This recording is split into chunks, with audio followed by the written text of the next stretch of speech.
छत्तीसगढ़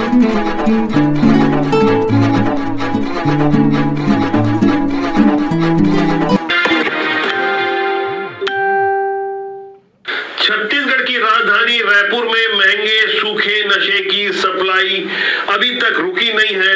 ये नशा कौन करता है?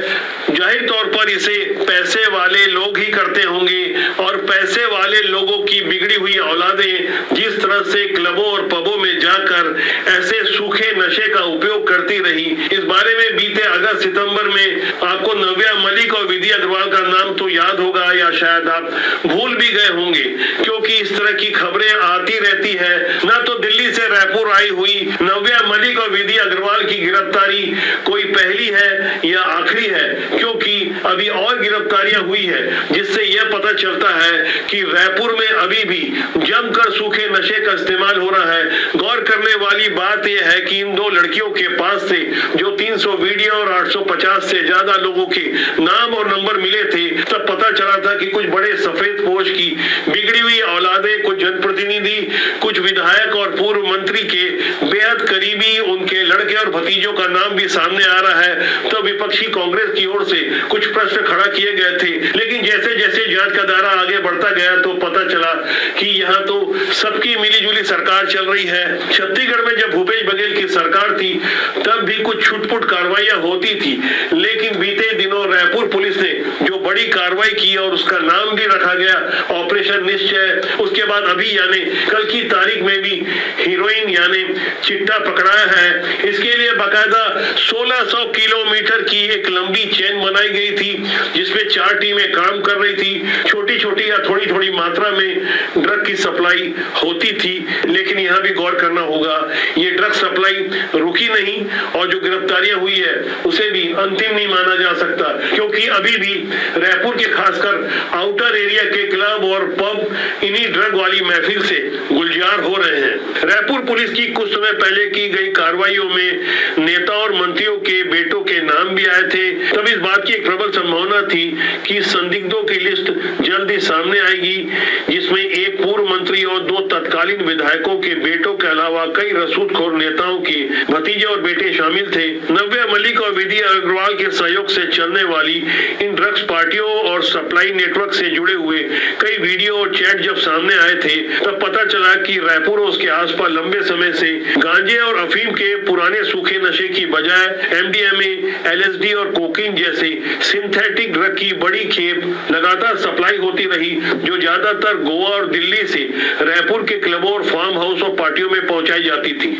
इसमें कोई दो राय नहीं कि रायपुर पुलिस ने बहुत सख्ती से और ईमानदारी से कार्रवाई की, तभी तो 300 वीडियो मिले। वो अलग बात है कि जांच का हवाला देकर, गोपनीयता का हवाला देकर ऐसे वीडियो भले ही मीडिया तक नहीं पहुंचाए जाते, लेकिन जो बातें बताने को होती है वो जरूर पहुंच जाती है। फिलहाल जो ताजा जानकारी आई है उसके उदाहरण से ही आप समझ जाइएगा। फिलहाल पुलिस ने जो नई गिरफ्तारियां की है उसकी संख्या 9 है, जो कि 4 छोटे सप्लायर चेन का एक हिस्सा थे। छत्तीसगढ़ के युवाओं को नशे से बर्बाद करने में लगे सप्लायरों की गिरफ्तारी के बाद पुलिस ने इनके पास से 400 ग्राम हेरोइन बरामद की, जिसकी कीमत करीब 80 लाख रुपए बताई गई। साथ ही करीब 1 करोड़ की कीमत की कार और 4 बाइक के अलावा 10 मोबाइल भी जब्त की। पुलिस ने फिलहाल जो 4 नेटवर्क का भांडाफोड़ किया है उनमें गिरफ्तार आरोपियों से पता चला कि वो कबीर नगर, आमानाका, सरस्वती नगर और आजाद चौक पुलिस थाना एरिया में अपना कारोबार फैला चुके थे।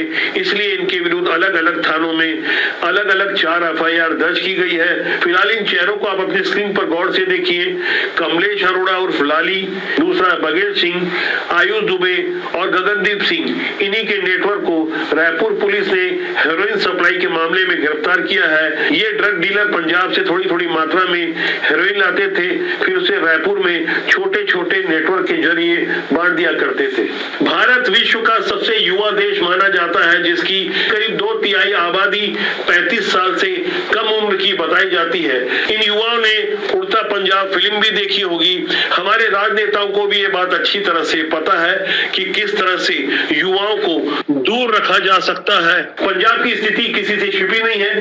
छत्तीसगढ़ के 15 साल मुख्यमंत्री रहे और मौजूदा विधानसभा अध्यक्ष डॉक्टर रमन सिंह भी छत्तीसगढ़ में बढ़ते हुए नशे के कारोबार के बारे में अच्छी तरह से जानते हैं। अपने निर्वाचन क्षेत्र राजनांदगांव के साथ रायपुर का उल्लेख करते हुए वो मीडिया के सामने बड़ी ही साफगोई के साथ अपने वक्तव्यों को दे रहे थे। डॉक्टर रमन सिंह के इन वक्तव्यों को कांग्रेस ने अपने सोशल मीडिया हैंडल के माध्यम से पोस्ट करते हुए अपनी राजनीतिक मंशा स्पष्ट कर दी है। राजनेताओं को राजनीति करनी है, अपनी नेतागिरी चमकानी है, लेकिन डॉक्टर रमन सिंह जिन बातों को बोल रहे थे उनके एक एक शब्द को आप ध्यान से सुने और गहराई से समझें कि आखिर छत्तीसगढ़ किस तरह से नशे की ओर आगे बढ़ता जा रहा है। 16 साल के बच्चे ड्रग ले रहे हैं, जो टेबलेट ले रहे हैं, उनके खिलाफ प्रदेश स्तर में भी रायपुर में अच्छी कार्रवाई, राजनांदगांव में भी चाहेंगे और ये डोंगरगढ़ राजनांदगांव ये पूरा एक वो बना हुआ है त्रिकोण, यहाँ भी सतत निगरानी के लिए अधिकारियों से भी कहा है और इसमें लगातार मॉनिटरिंग करने की बात है। सूखा नशा वो दलदल है जहां से निकलने की कोशिश करने वाले युवा इसमें और ज्यादा धंसते चले जाते हैं, क्योंकि जो एडिक्ट हो जाते हैं वो आसानी से नहीं छूट पाते। तब उन्हें मनोवैज्ञानिक उपचार की जरूरत होती है, लेकिन जब ये अवस्था आती है तब तक बहुत देर हो चुकी होती है।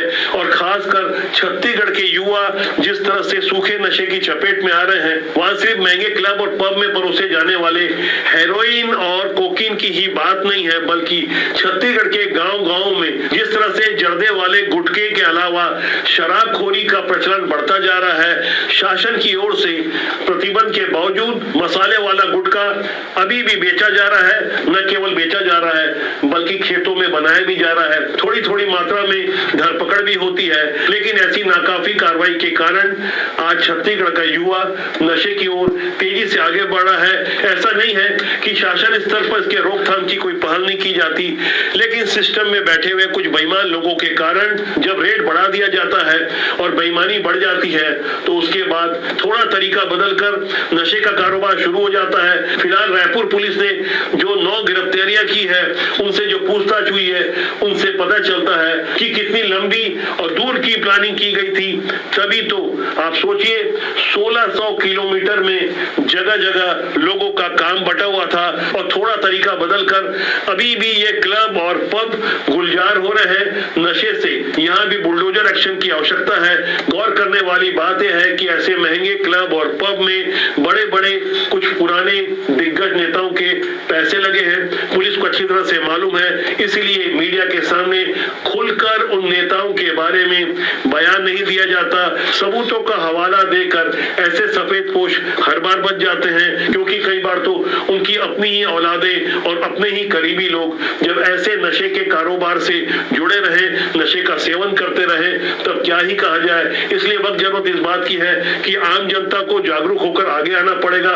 सोशल मीडिया का दौर है, जब मीडिया शब्द लगाई है तो उनके पास भी ताकत है। ईमानदारी से तथ्यों के आधार पर वो जानकारी साझा करें।